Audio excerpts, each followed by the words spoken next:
Hi everyone, I'm Pratyusha Challa, a graduate from IIM Ahmedabad and IIT Gandhinagar. This is the story of my brother, Challa Sandeep Babu. 10th of December is one of my favorite days. It's my brother's birthday. But this year, he was unlike himself. Angry, frustrated, upset, and helpless. Just a few days back, he had been to Rajahmundry for his 498 case hearing, where the petitioner, my sister in law, was absent, and the judge simply gave another date of hearing. The only question the judge asked was, "Why don't you settle with her?" And as for a lawyer, he reprimanded us as to why we were in such a hurry. There are so many cases similar to ours, and that our case will easily go on for another 3 to 4 years. My heart further sank when I heard the horrifying tragedy of Atul Subhashji.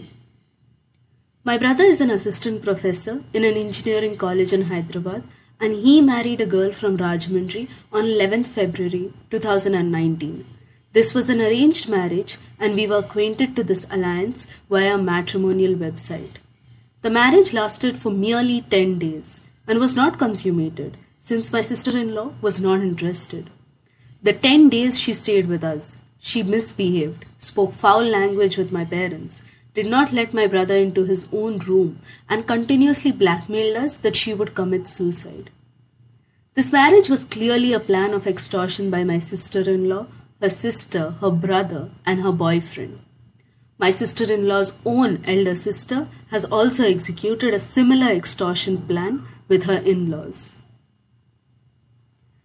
10 days post the marriage, my sister in law left our home in Hyderabad on her own will. Almost instantly, she filed a 498 case against my brother, my parents, and me in Women's Police Station Rajahmundry. The FIR was immediately filed on the same day without any counseling as per Supreme Court guidelines, without any investigation, and without even our knowledge. Months later, the police came to our home for investigation in a private vehicle belonging to my sister-in-law. It has been 5 years since the incident, and till date, the trial for this case has not yet begun due to the petitioner being absent 95% of the time or the judge being on training. The last 5 years have been nothing less than traumatizing, with my parents' health rapidly declining, thinking and overthinking of all the false accusations.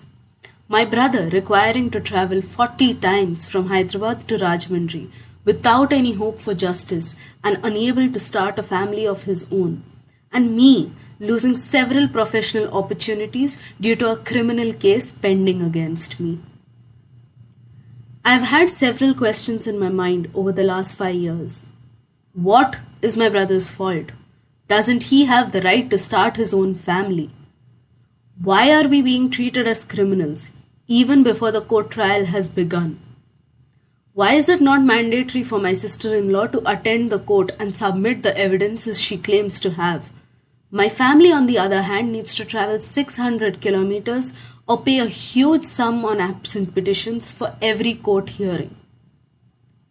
Why are the court hearing dates so widely spread apart at a gap of 2 to 3 months? Why does it take 10 years to get justice on a false accusation on a marriage of 10 days? Why should we pay alimony, maintenance, or any kind of money to our opponents to torture us? Why am I denied the right to hold my passport when my sister-in-law and her family can travel freely?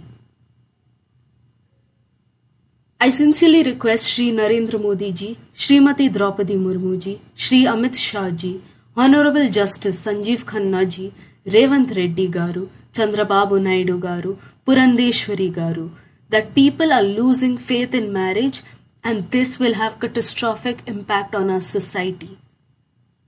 I humbly request for the following actions to be taken at the earliest. Please expedite the trial dates for 498 cases in the country, enable online video sessions or automation of date giving systems if it helps. Impose penalties on petitioners not attending the court. Impose strict punishments for false accusations. Thorough investigation from the police before such cases are even filed. To all my brothers out there, I humbly request you to not think of how the society will judge us. Please do not lose hope. Do not give up and reach out for help anytime you need one. My sincere request is to not let Atul Subhash's sacrifice go futile.